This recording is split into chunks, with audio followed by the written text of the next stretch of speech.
Hey guys, so today I'm going to take a few minutes and kind of share with you a little bit about how to play this game that I made called Zero. The basic concept is to make zeros, and we do this by selecting a target and then subtracting the value of the resource from that target. You can see here I've selected an 18 and I have a resource with 17, so I make a 1. Again, I'll do it again. I have a target with a value of 2 and a resource with a value of 2. So there I made a 0. I get points and I earn fuel to replenish my fuel supply. Now, after a few seconds, targets will actually turn red. And then a few seconds after that, after they turn red, if you don't use them, they'll basically regenerate a number, they cost some fuel, and they reduce your score. So you need to actually continue to use your targets as you play. Another thing that happens is if you end in a 5, so 5, 15, 25, you have to use that number before you can use anything else.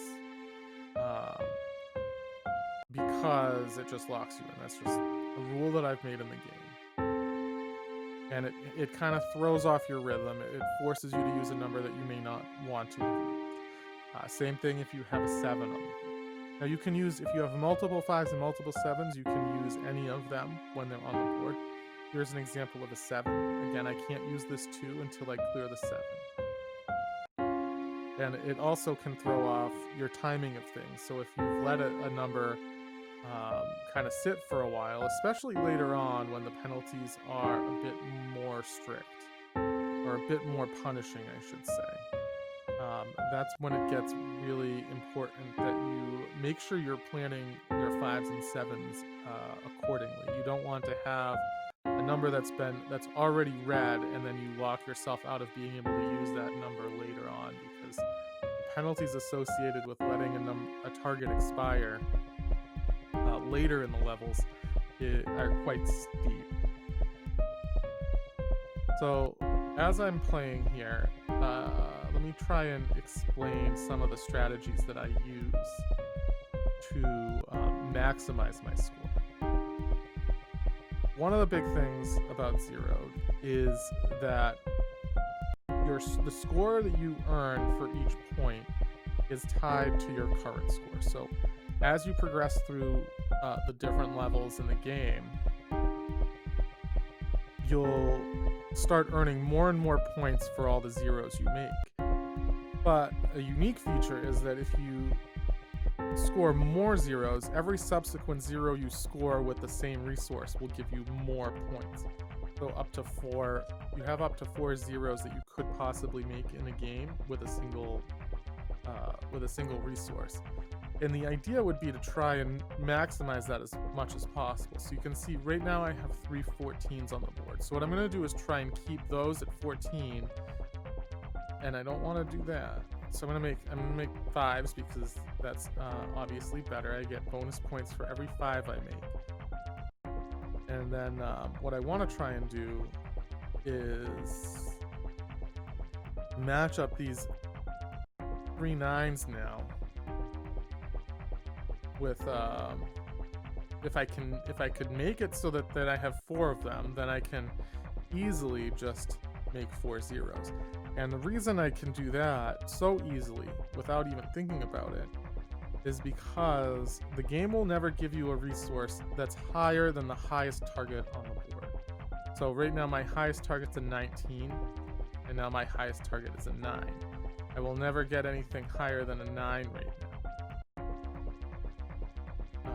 And it's always going to dynamically change, so it's based on whatever the highest target is, which means if you can get all your targets to be the same number, you know that you'll always be able to subtract without having to worry about going negative, which is one of the ways that you would lose in this game.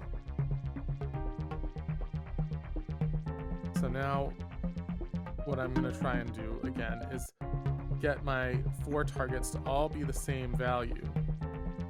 And then you can see as I'm progressing up the score here, as I get more and more points, the amount of points each 0 gives me is much greater than it was in the beginning. You know, early on I was getting maybe 7 points per 0 for just one of them, and now it's starting at like 17 points, and it just continues to go up from here because every point we score will increase how much zeros offer. But conversely, you also your penalties are also tied to that score, so it does have a trade-off where when I get to these levels here, it becomes much more important that I pay attention and I don't create as many 7s or let my targets expire, because those will start to, as you may be able to observe, I'm probably going to lose very quickly here. Yep. So because, you know, as I get a 7 and I let a couple targets expire, that's costing me a lot of my reserve fuel, which then very quickly causes me to lose the game. So I hope this has been a little bit informative. There are some tricks that I've kind of shared with you. I think ultimately the most important thing to consider is trying to get as many zeros as possible in a single resource. And you do that by kind of narrowing the window of which your resource can be by getting your targets all to be low numbers. Because if you have targets and they're all below, say, 5, then your resource can only be 1 through 5. So now you can very easily manipulate those numbers so that they all can kind of be the same number, and then once you get it to be the same number, you just subtract until you get 4 zeros. And that's how you get a high score in Zero. I hope you learned something. Thanks for watching this video, and I will see you soon. Bye for now.